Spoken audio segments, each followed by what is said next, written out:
A white police officer lied in court about a black woman, unaware she was a senior Navy SEAL.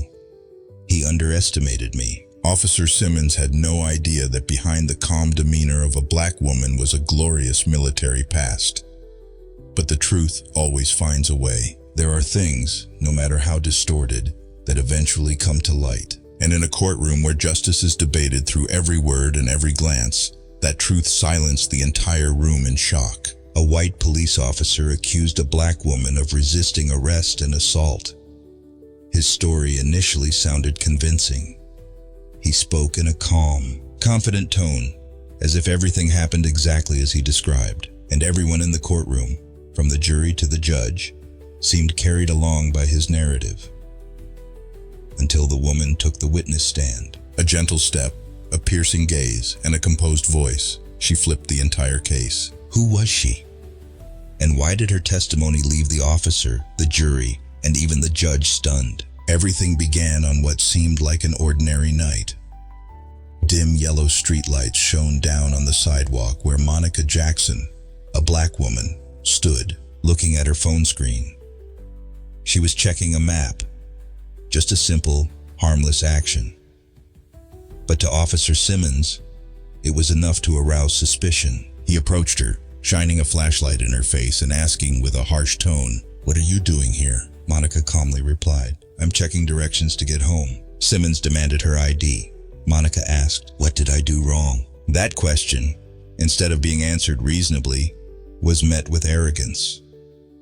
Simmons gave no explanation. He grabbed her arm and quickly shoved her toward the patrol car. "Women like you need to learn to listen." That sentence, full of discriminatory and offensive implication, crushed the last bit of Monica's trust and fairness at that moment. She was arrested. In his report, Simmons wrote that she resisted, that she assaulted him, and even tried to grab his gun. It was all typed up, signed, and submitted to the court. The trial took place on a sunny morning. The courtroom was packed. Journalists, civilians, curious eyes, and judgmental stares. Monica sat there silently, her gaze cautiously scanning each person. Judge Grayson entered, stern yet clearly aware of the public buzz around the case. Simmons sat at the plaintiff's table with a smug look. He believed he would win. He believed in a system that always sided with those in uniform like him. Monica's attorney, Benjamin Carter, was young, tense, but determined. He knew this battle wasn't just between two people.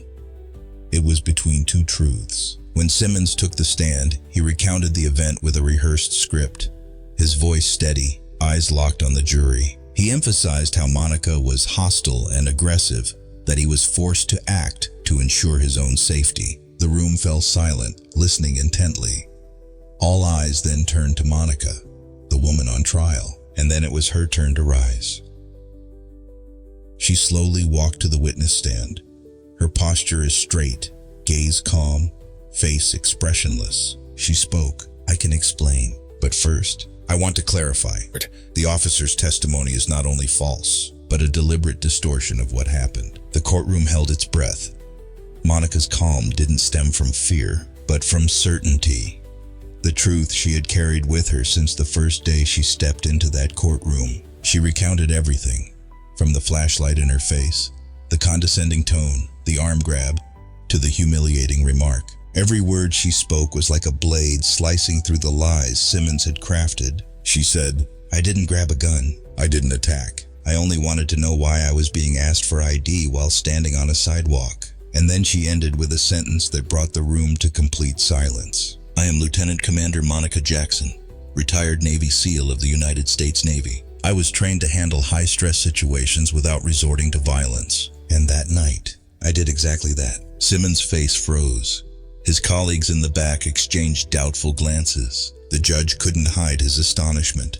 He nodded slightly, signaling that the real battle was just beginning. This was only the beginning. After Monica stood up and revealed her true identity, the courtroom froze, as if hit by a storm of truth. But in that very moment, the atmosphere also began to shift. The jury sat in stunned silence. Judge Grayson squinted in scrutiny. And across the courtroom, Officer Simmons' gaze briefly faltered. But the system still had to operate in order. And by that order, the first to take the witness stand was Simmons himself. He stepped up confidently, adjusting his tie like he was preparing for a well-rehearsed speech. He radiated the self-assurance of someone who believed the uniform on his shoulders was an impenetrable shield. His eyes didn't flinch as he looked straight at the jury, as if inviting them to hear the story of the so-called enforcer of justice. At approximately 8:15 p.m. that evening, Simmons began, his voice steady yet theatrical.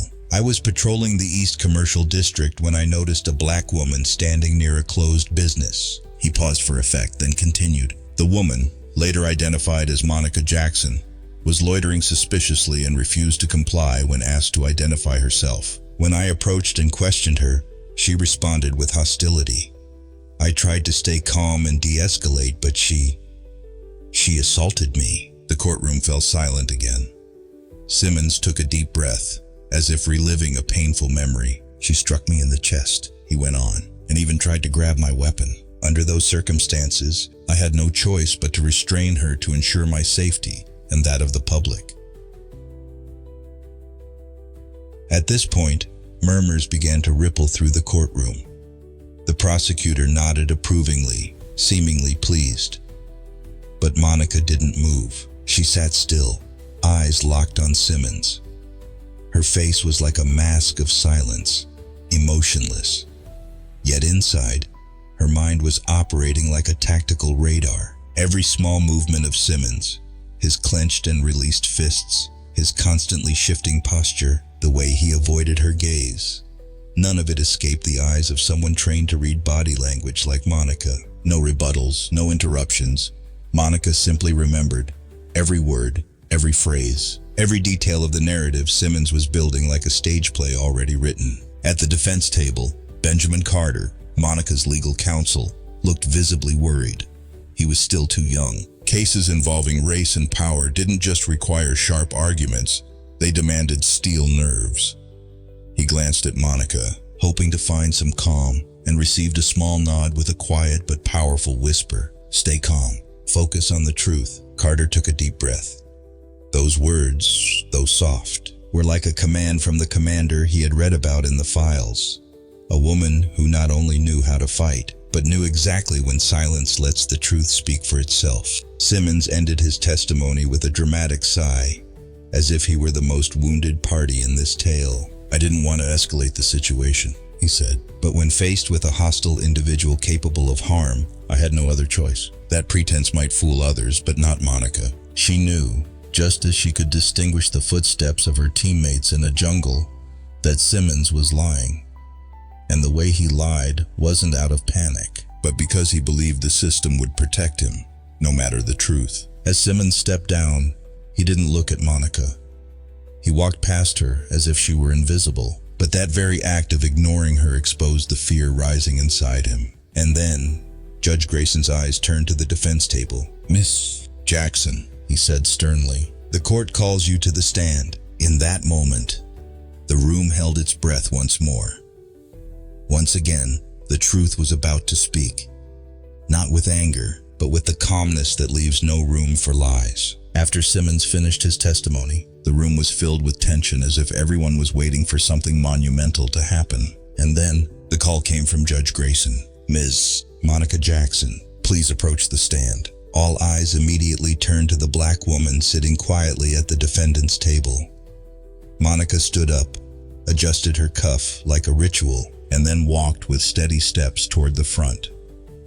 Each step, though gentle, seemed to echo in the room, an invisible but weighty sound. She sat down, nodded at the judge. No one spoke. A heavy silence filled the space, as if everyone understood that what was about to be said would be unlike any testimony before. The prosecutor began with a cold tone. Ms. Jackson, can you explain what happened that night?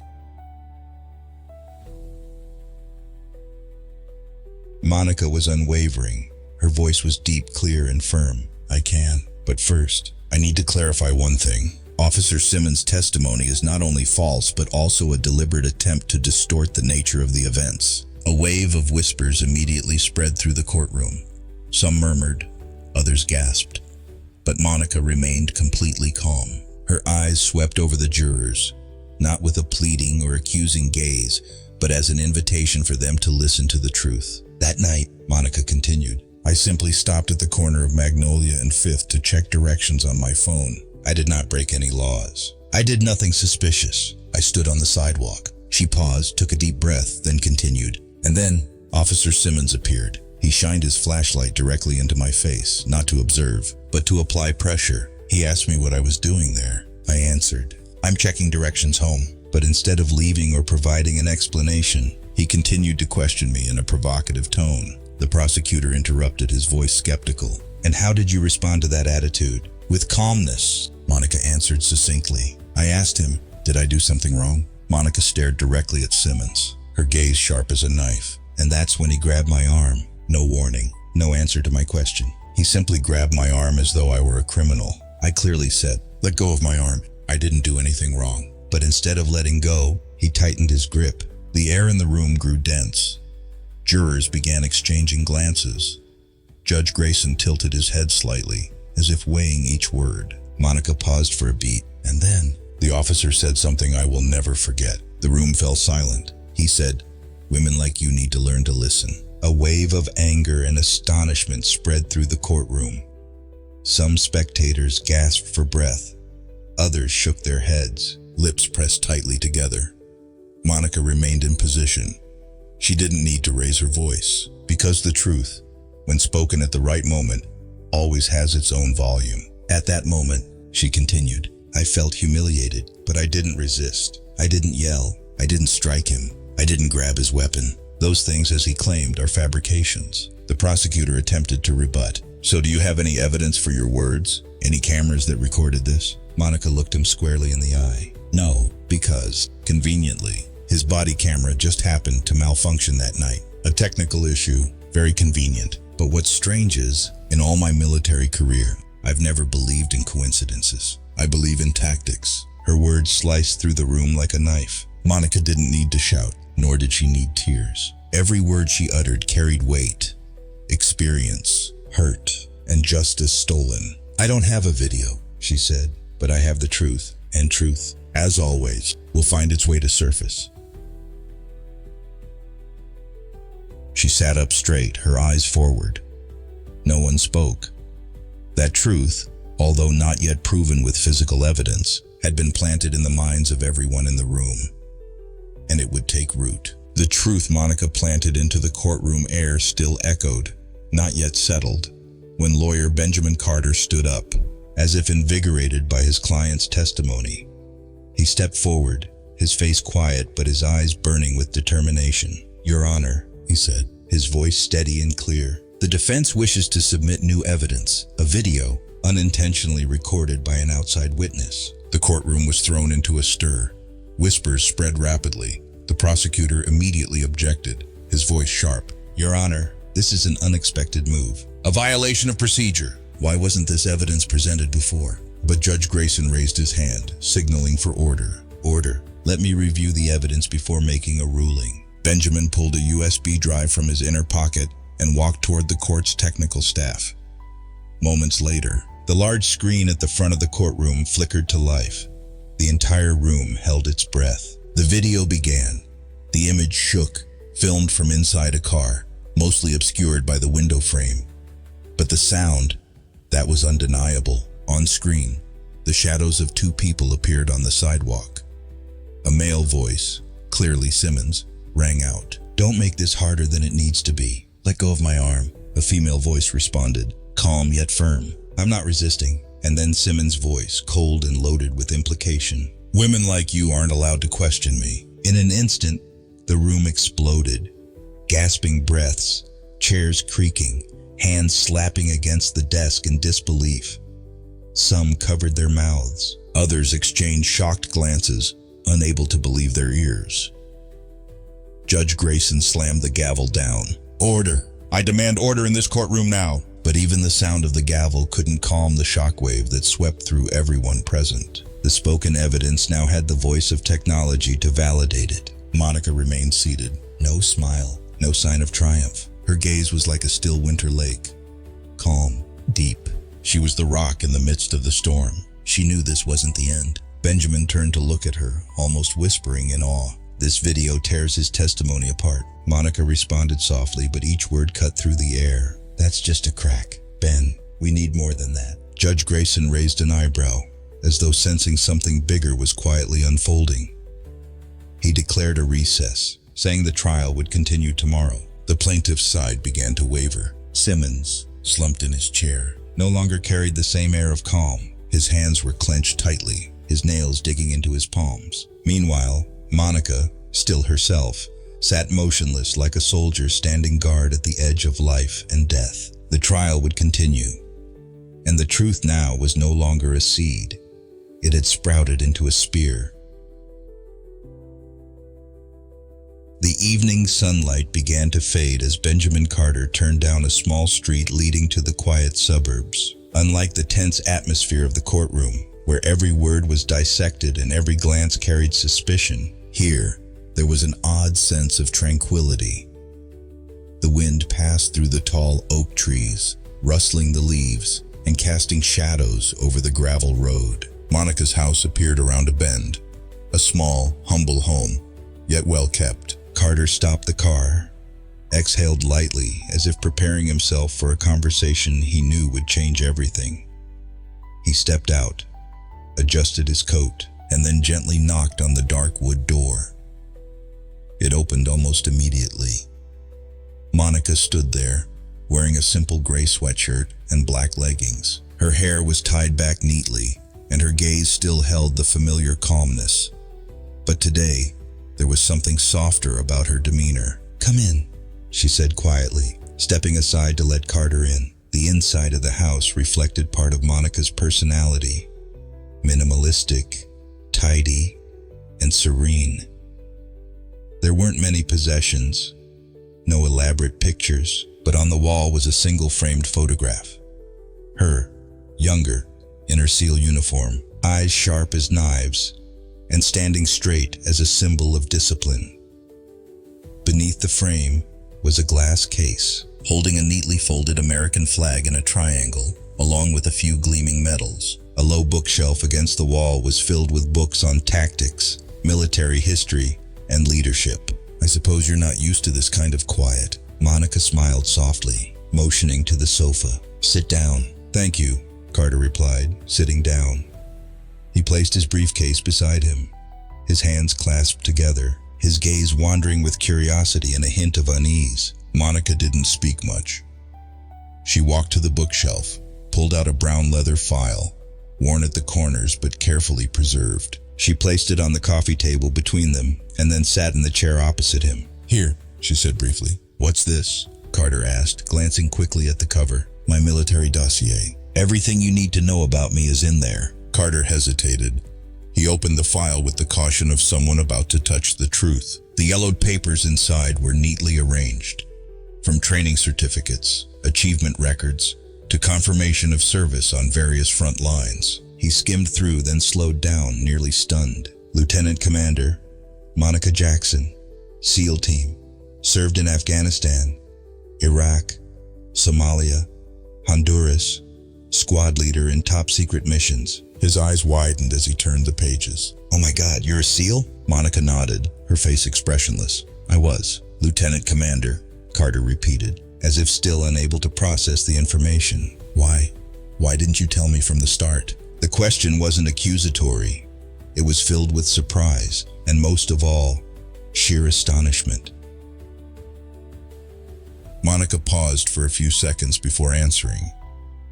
She didn't look at him, but instead stared out the window, where the streetlights were just beginning to glimmer in the darkening evening. "Because this isn't just about me." Carter furrowed his brow. "What do you mean, Ben?" Monica turned to look at him, her gaze deep. "If I had revealed my identity from the beginning, the story would have immediately turned into a personal confrontation between an honorable soldier and a suspected police officer. It would have become a battle over reputation, rather than an accusation of a system that has enabled people like Simmons." She paused, her voice lowering. "I didn't enter that courtroom to defend my personal honor. I entered to expose a bigger issue, a cancer that has burrowed deep into this system. I knew I had to choose the right moment, and now it's approaching." Carter nodded slightly, seemingly understanding. And you think I should know right now? Because tomorrow I'll reveal everything, and I need you ready. Silence spread through the room. The ticking of the wall clock sounded sharply. Carter sat back in his chair, still holding the file, his eyes never leaving Monica. You know, he said softly, you're the reason I believe justice can exist. Monica gave a faint smile. I don't want to make people believe. I just want them to stop turning a blind eye. A moment later, Carter asked quietly, so, what's the plan? Monica stood up, walked to the glass case, opened it, and carefully took the folded flag in her hands.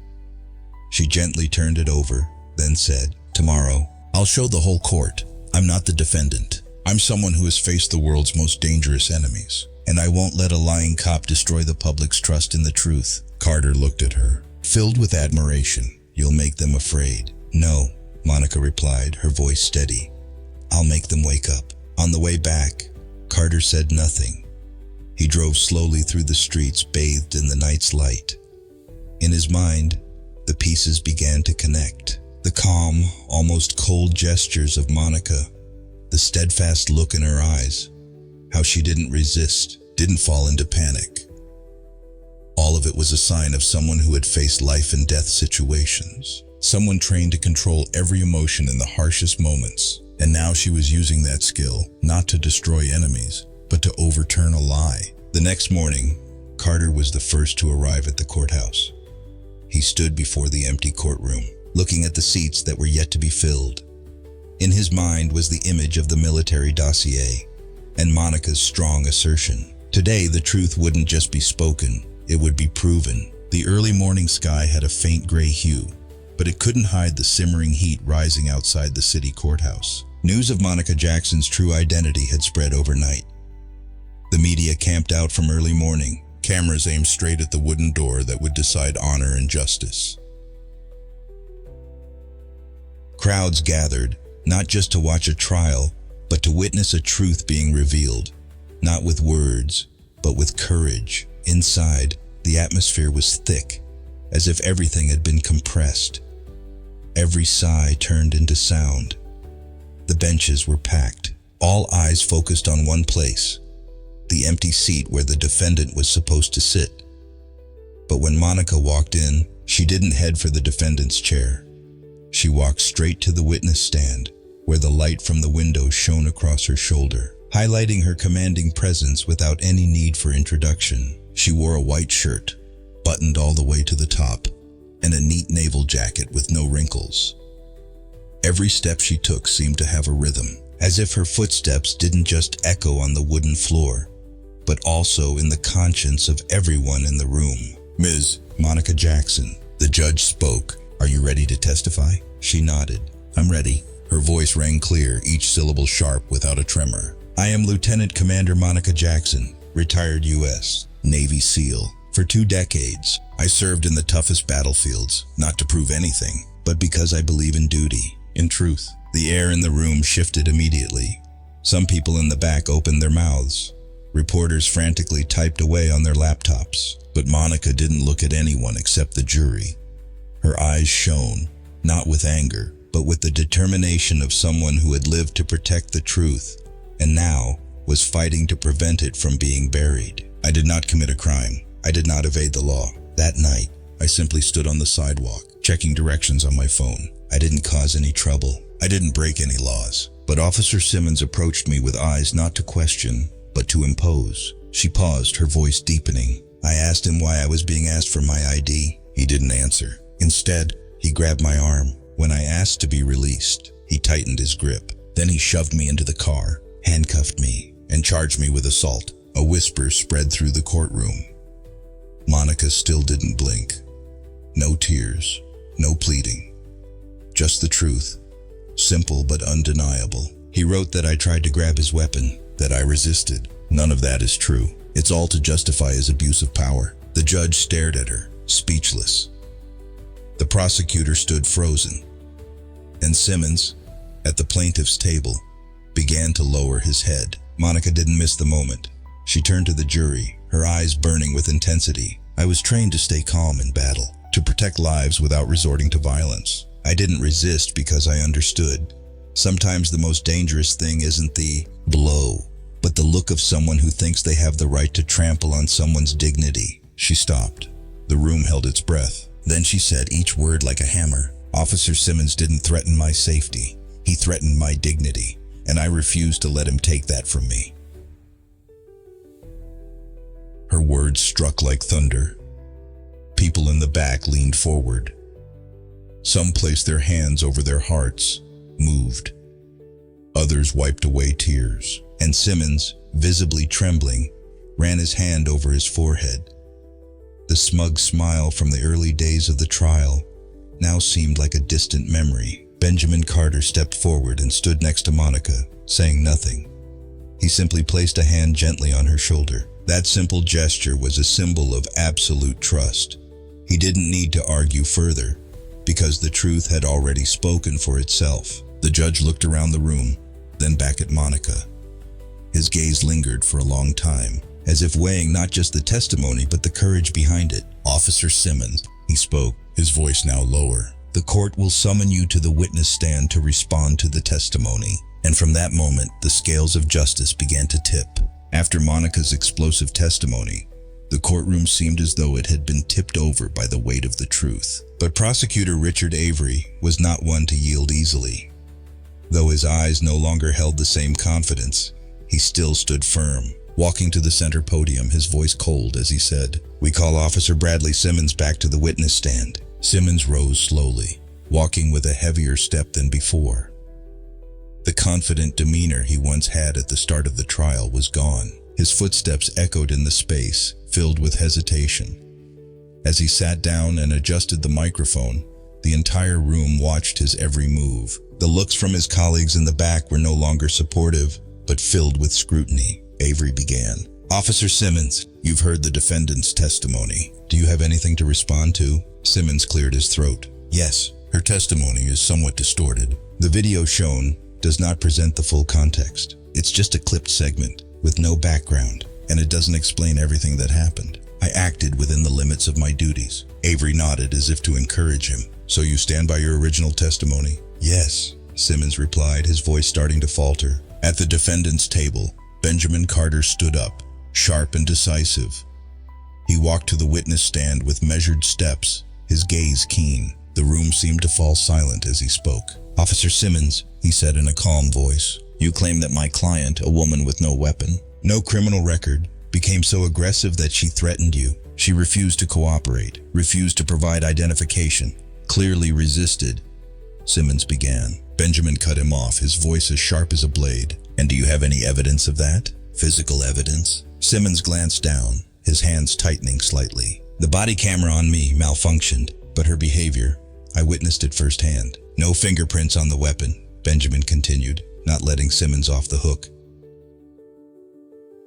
"No neutral witnesses confirming her aggression. No injuries recorded on you in the medical report. Everything you've presented are just words." Simmons started to shift his posture. His hands pressed together on the podium, then separated again. The entire courtroom was watching every small gesture. The jury was observing him now, not to trust, but to assess. Benjamin took another step forward, his voice now carrying weight. "You are under oath here, and you're accusing Lieutenant Commander Monica Jackson, a former SEAL, of being such a threat that you had to use force. Are you ashamed?" "Officer Simmons?" Simmons froze. No sound escaped him. His face turned pale, his jaw clenched. He turned away, not daring to face either Benjamin or Monica. Behind him, the colleagues who had once patted him on the back, who had nodded in support, now looked at him with heavy eyes, some filled with confusion, others with shame on his behalf. Monica leaned in, whispering so only Benjamin could hear, "The walls are starting to fall." Benjamin nodded subtly, not taking his eyes off the witness. "I have no further questions, Your Honor," he said, then returned to his table. Simmons sat down, his shoulders slumping. A man who once carried the smugness of power now stood exposed, not only before the law, but also before those who had once trusted him. And like a crack spreading wider, doubt began to erode every corner of the courtroom, where the truth was slowly reclaiming its place. The courtroom was packed, the atmosphere as taut as a violin string. Every breath, every blink seemed to freeze as Benjamin Carter stepped onto the floor, holding the file he knew would determine everything. He looked around, at the jury, Judge Grayson, Prosecutor Avery, and especially Officer Simmons, who sat silently, his face pale and eyes filled with unease. Benjamin held his head high, his voice rising, not loud but full of power. Ladies and gentlemen of the jury, throughout this trial, we have heard two stories. One from a police officer, a man sworn to uphold justice, and one from a citizen, a former soldier, a woman who sacrificed her youth for this country. But today, I'm not just bringing you a story, I'm bringing you evidence. He walked to his table, took the file, and held it up for everyone to see. This is the internal disciplinary record of Officer Bradley Simmons. All eyes immediately focused on Benjamin. The room buzzed. Prosecutor Avery sprang to his feet, objecting. Your Honor, these records were not submitted in proper order. I request they be dismissed. Judge Grayson raised his hand, his gaze as sharp as a knife. Sit down, Prosecutor Avery. The court will allow it to continue. We will assess the value of the evidence based on its content.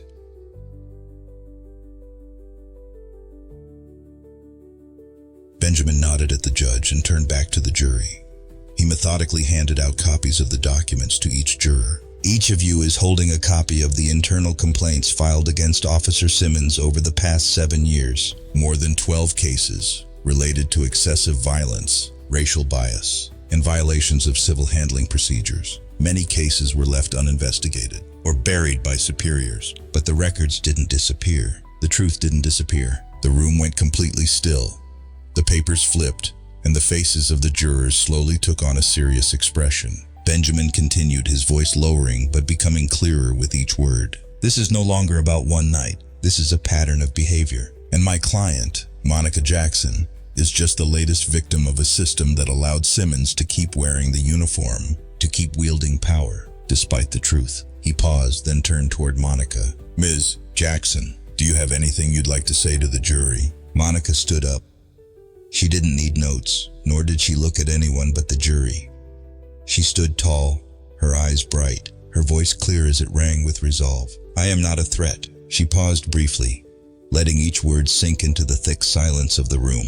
I simply exist. I was just standing on a corner, looking at a map to find my way home. But to some people, my existence, my skin color, my gender was enough for them to deem me suspicious, enough to make me a target. A muffled whisper rose from the gallery. Judge Grayson lightly tapped his gavel, but he didn't shout. He looked at Monica, his eyes slightly wet. Monica continued. Officer Simmons didn't see me as a human being. He didn't ask me what I needed. He didn't look at me as a citizen. He only saw a target to control, an opportunity to assert his power. A black woman standing alone in the dark. She took a deep breath, then said clearly, but he underestimated me. He underestimated my ability to stand up. And more than that, he underestimated the truth. The courtroom seemed to hold its breath. Those who had doubted, who had been unsure, now felt the courage in Monica's words. It was not just personal resistance. It was a reflection of everything that was unfolding in a system that needed to change. Judge Grayson tilted his head slightly. He didn't speak, but his eyes spoke for him.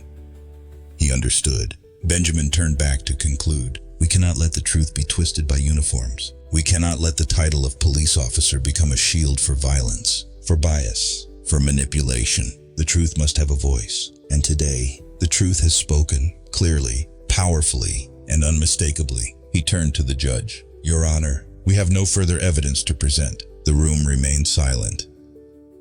Only a soft round of applause started from the gallery, then grew louder. And then, the entire courtroom erupted into applause, not for a victory, but for a truth that had finally been revealed.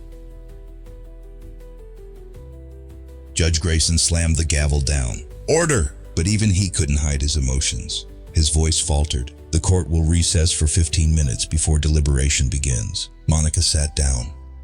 Beside her, Benjamin quietly squeezed her hand. No words were exchanged. They didn't need to speak. Because now, the wall of silence had begun to crumble. The atmosphere in the courtroom grew heavy, as though the whole world was holding its breath. Monica sat at the defense table, her calm gaze directed forward.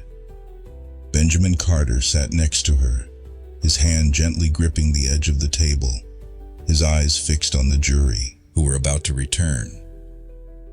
Across from them, Simmons bowed his head, his face tense and pale, his hands clenched tightly on his lap, as though awaiting a verdict that would determine the rest of his life. The door to the left of the courtroom swung open. The jury entered one by one, their faces solemn and unreadable. The middle-aged woman, representing the jury, held a folded paper in her hand. The entire room went silent. Her footsteps echoed, as if each step was as sharp as a falling pin in the stillness. Judge Grayson sat upright, his hand resting on the podium, his gaze betraying careful anticipation. He nodded slightly. "Have you reached a verdict?" "Yes, Your Honor," the woman replied, her voice clear and certain. "Please read it aloud." She unfolded the paper, glancing over it before lifting her head. "In the case of the State vs. Monica Jackson, we the jury find the defendant not guilty on all charges." A wave of emotion spread through the room. Some people exhaled as if a weight had been lifted. Some softly clapped before being reminded by the judge to maintain order. Benjamin closed his eyes for a few seconds, then turned to look at Monica. She remained still, her shoulders slightly relaxed as a deep sigh of relief seemed to pass through her. The jury representative continued reading. "Furthermore, we recommend a criminal investigation be opened into Officer Bradley Simmons for perjury and abuse of power." Murmurs began to spread throughout the room. Simmons stiffened, his eyes seeming lost. Judge Grayson nodded slowly, his voice full of authority. "The recommendation has been noted. The court will follow the legal process for this request. Officer Simmons, I suggest you seek legal counsel. This matter is not over." The atmosphere in the courtroom seemed to shift. Monica stood, slowly walking toward the exit. As she passed Simmons, she didn't look at him, not out of disdain, but because he no longer held the role of an adversary in this story. He was no longer the one making accusations. He was the one who would now have to answer to the truth. Outside, the media had been waiting. Cameras, microphones, and flashing lights went off in rapid succession. Monica stepped down the courthouse steps, standing tall, calm, with the evening sun casting its light on her face. Benjamin stood beside her quietly.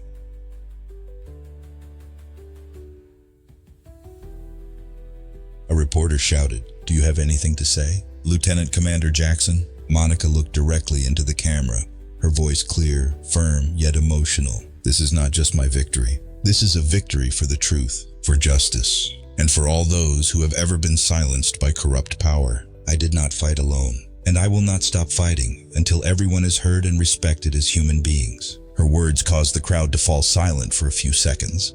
Then they erupted into loud applause, filling the entire square. Months later, Bradley Simmons was officially dismissed from the police force. An internal investigation revealed numerous complaints that had been ignored in the past. Criminal charges were brought against him, including perjury, abuse of power, and systematic racial discrimination. His career didn't just collapse.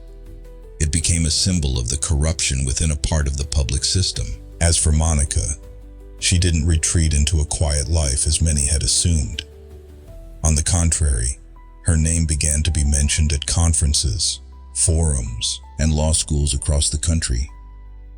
She became a speaker, an inspiration, a symbol of unyielding spirit. Her story was published in major magazines, adapted into educational material, and even proposed to be included in textbooks as an exemplary case of courage and the value of truth. At a conference on criminal justice reform, Monica once said, "Justice isn't just about the right verdict. It's how we live, how we view others, how we choose to speak the truth when silence would be easier." I didn't become a symbol because I wanted to. I became one because I had to stand up, just as I did in the military, to protect the values I believe in. Monica Jackson's story, once a black woman falsely accused, had now become a model for resilience, not only reminding the world that truth always has power, but also proving that in a society where trust seemed lost, there were still courageous people lighting the way for others. Because in the end, justice is not just a result, it's a way of life. And truth, when protected to the end, will always prevail. When a black woman dares to step out before the entire system and say, "I am not afraid of the truth," it is no longer just a personal story. It becomes a declaration for the millions who have been overlooked, silenced, and had their identity and dignity overshadowed by prejudice. Lieutenant Commander Monica Jackson's story is not just the victory of a wrongly accused defendant. It's a vivid lesson on how truth, no matter how buried, denied, or distorted, can rise like an unstoppable seed. In a society where power is sometimes abused, where discrimination can be concealed behind procedures, where those in uniform sometimes believe they have the right to trample over others' dignity, Monica's actions serve as a stern reminder.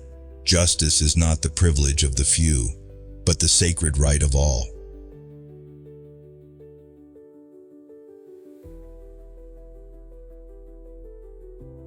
Monica didn't shout. She didn't scream. She stood tall, with experience from harsh battlefields, with a heart no longer afraid. She didn't seek revenge. She revealed the truth. She didn't threaten. She allowed everyone to witness for themselves. And with the profound silence of her actions, she forced the entire system to confront itself. The lesson here isn't that you must be a hero.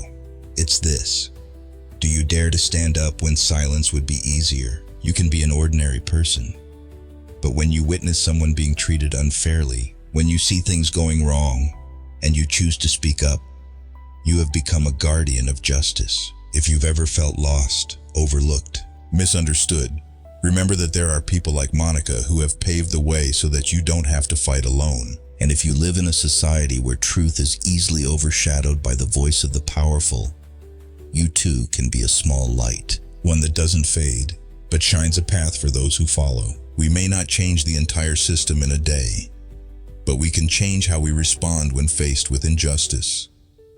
Every kind act, every word that defends the truth, every decision not to turn away, these are small steps on a long journey toward justice. If this story has touched your heart, please share it, so more people know that there are people like Monica, brave, upright, and unyielding. Like and comment, so we know you are joining us on this journey, the journey for truth. And don't forget to subscribe to our channel, so you don't miss any of the inspiring stories about courage, justice, and restoration that we'll continue to bring. Because justice isn't just in the verdict of a court.